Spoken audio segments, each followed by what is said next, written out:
YouTube, it is your favorite game here, Above Average Cody, coming at you with a video all about what I feel could be the best case scenario for Halo Infinite. And by this I mean, it seems like the player base is currently at an extreme low. The Modern Warfare 2 beta just finished, guys. It looks like it's going to be a really amazing game.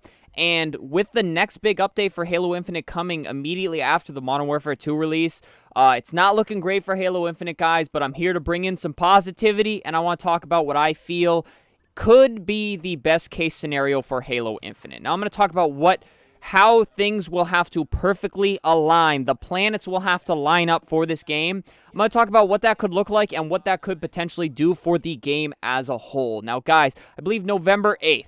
All right, we talked about this in our roadmap video. We have Forge coming. No custom save browser, but Forge will be coming. We're getting a 30-tier pass for the game, and then we are also getting a XP change. So basically, you don't have to do the challenges to complete this 30-tier battle pass, guys. It's going to be free, and basically, they're toying with giving you experience, possibly leading to an eventual career ranked. Now, this update, I believe Forge comes out. Forge is as good as it has looked in the reveal videos from 343, and I think that it will be everything that we had hoped for. It'll be smooth, no bugs, it'll be fun, the 30-tier battle pass is going to be cool, and everybody will get on to play it, participate in it, check out Forge, see what's up with it, and play that 30-tier battle pass. And I think the best case here, guys, is not that the player base is going to go to what it once was. I think this will be keep your head above water for Halo Infinite, and I do think that is the best case scenario. I'm sorry, guys, but I do not think the Forge launch is going to take a lot of people away from the fresh Modern Warfare 2 release. It's not going to take a lot of people away from whatever game they're currently playing, and it's just not going to get a lot of people back on the game. It will get people on to try it, and it will keep Halo Infinite on the radar, but I really think the best case scenario is it keeps Halo Infinite relevant enough where people don't completely forget about it, all right? And that should hopefully survive long enough till March. I'll be on the optimistic end since this is the best case scenario. I think you get enough people to play Forge for 3 months and enjoy it. The 30-tier battle pass is good. They do a couple bug fixes along the way that are a big deal, and they surprise us with some content that maybe we weren't ready for. We will have new maps. I believe we are getting a new gun November 8th, guys, but I think that will keep things relevant for 3 months. And the reason I say 3 months is because March is the next big update for Halo Infinite. That will be Season 3. That will be the Forge custom browser, and that will basically, based on the roadmaps, guys, that will be the first point in this game where the game starts to feel complete, because I did not forget co-op campaign will also be lingering large at that point. And again, going off the best case scenario, guys, I think with Season 3, we see multiple new guns. We see the Forge custom browser that actually works and people can save their games. They can play other people's games. And perhaps we see some crazy things made. And on top of that, guys, perhaps ranked fixes. Perhaps we see server issue fixes. And we start to see a Halo Infinite that feels smooth. It feels consistent. And is even more fun to play now, and it's actually based on how good you are at the game, and you're not getting sandbagged by server issues and things like that. And make no mistake, guys, I am spitting things that I think are realistic. Obviously, I'm going a little extreme on the best case scenario side, but I do believe that these are things that could happen from 343. There are a lot of things that I've been not doing videos on intentionally going on with the management of 343 and things going on behind the scenes that are pointing to a little bit more optimism in the company. And these are all things that could certainly happen. So Forge launches flawlessly. We see server issue fixes, which is arguably the biggest fix, dude. If that came out today, that would be insane. And we see amazing quality of life improvements on top of that with new guns, new maps, guys. I think this is the point that Halo Infinite tips the scale. Let's say the scale looks like this right now. This is the Halo Infinite player base. This is where the player base we lost went. I think it comes back to maybe here.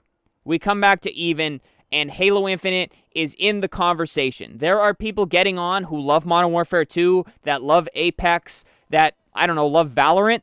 that get on and they're like, maybe I'll play Halo Infinite today. Because I'll be honest, guys, that conversation's not happening with anybody outside of me and you watching this video currently. Because, again, this is at the bottom of the downturn, I think. I think we are at a peak down right here, a floor, if you will. So best case scenario, I think Season 3 bangs. I think it is amazing, and it tips the player base back where people are pondering getting on playing Halo Infinite. We see people streaming Halo Infinite. A lot of the content creators start to get back to creating Halo Infinite content. Because, again, that custom game browser for Forge is going to be a big deal. That's why I kind of said the Forge release is not going to be huge, because you need that game browser. You need to be able to create things and save them. You need to be able to go somewhere and play things other people have saved, and I think that is where this game starts to see steps forwards, but you also have to keep the ranked players. You have to keep the competitive going. You have to keep things added to quick play, be it new game modes and things like that. I think if they do all of that in this scenario, guys, best case, they get even. They get people pondering coming back to playing the game. And now I want to take one step further than that. Now, they were very descriptive about not wanting 6-month seasons. I believe Season 3 is tentatively going to be 6 months. So they release it. It is amazing. We see many, many amazing Forge creations during that 6 months of Season 3, along with the game feeling like a complete game. The game stays relevant for that 6 months. And then after that comes Season 4, guys. Maybe we see a 3-month season. We see content coming quite regularly. And the game starts to feel like a stable game. And once you hit that stride, we're going to be going into Season 2 of the pros, the HCS. With the game gaining popularity, we may see many more teams and organizations stepping into the mix, perhaps paying teams. So we see a lot more pros climbing through the open bracket. We see better open bracket coverage. And the competitive scene goes on the rise to possibly compete with the CDL and things like that, with the game gaining popularity, guys. And now I'm pretty much going to stop there because we're getting a little extreme. But again, this is the best case for Halo Infinite, guys. The best case scenario, in my opinion. And again, I think this is realistic. It is a stretch based on the 343 track record. There's no way it happens. But there is a slim chance that it does happen, guys. And I do see a scenario where this game gets ahead and starts to compete with Call of Duty again, especially in the pro scene. I'm not saying it is extremely likely. I'm not saying it is going to happen in 8 months to a year's time. But I'm saying it's possible, guys. I'm just spitting some positivity. I'm trying to keep the hope. Because I do really love this game, guys. I've had to curb expectations substantially to enjoy it. But once you do that, once you sit down and play the game, it is a very fun game to play, guys. It has so much potential. So people that are saying, oh, I hope this game dies, people that are saying, oh, I hope Call of Duty, the new Call of Duty finally kills it, I think that's a little extreme, and people have commented that, and I have replied with the word little extreme, because honestly, as an FPS game, you should not want to see this game fail. Whether you're a Halo fan, whether you're a Call of Duty fan, guys, I think it would be amazing for video games altogether to see both games succeed and both games coexist. So this best case scenario of Halo Infinite, guys, I do believe is what I'd like to see for this game and what many of us fans would like to see. But again, it's all speculation, guys. Only the coming time will tell. We'll have to see what happens. Like I said, things really don't spice up until that March date. Up until then, I think it's going to be Halo has to keep their head above water, guys, and it's going to come down to me. It's going to come down to you, the Halo diehards.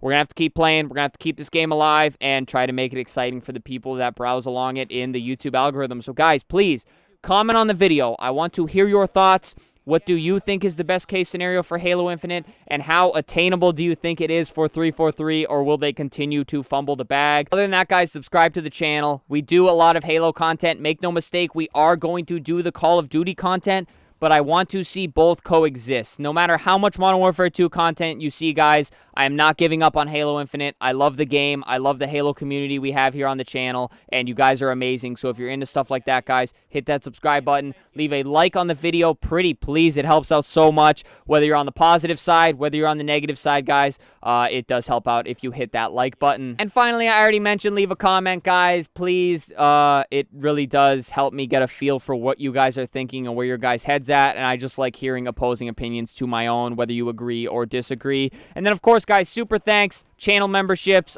please don't feel like you have to support monetarily, but it does help me out ever so much if you feel so inclined. But other than that, guys, thank you so much for watching the video. Thank you for sticking around no matter how dead Halo is or how boring Call of Duty is. You guys are still popping the live streams. You're watching the videos. You're commenting. And that's really what it's all about, guys. You really do make this so much fun. And I love you guys so much. And yeah, guys, that does it from me. Stay happy, stay healthy, and stay tuned for the next video.